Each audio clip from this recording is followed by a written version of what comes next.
Cricket آئی پی سی ministry کے تحت چلتی ہے کرکٹ بورڈ بھی. آئی پی سی منسٹری پیپلز پارٹی کے پاس تھی. پیپلز پارٹی کا معاہدہ تھا پی ڈی ایم گورنمنٹ کے اندر کہ جو جس چیز کی منسٹری ہے وہاں کے فیصلے وہ سیاسی جماعتیں کریں گے. تو کیونکہ آئی پی سی منسٹری ان کے پاس تھی، ان کا یہ موقف تھا کہ یہ ان کا فیصلہ ہونا چاہیے کس کو وہاں پی سی بی میں نامینیٹ کرنا ہے یا نہیں کرنا. تو جب انہوں نے شہباز شریف صاحب سے یہ کہا کہ جی یہ ہمارا حق ہے تو ہمیں فیصلہ کرنے دیں اس کا، تو شہباز شریف صاحب کی یہ مجبوری تھی کہ پھر یہ بات ماننی پڑی ان کی.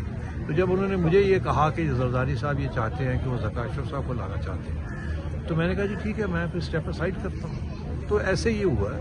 تو اب سب کی امید تو یہی ہے کہ کسی طریقے کے ساتھ اچھا انتظام ہو اور کرکٹ اچھے طریقے سے چلے.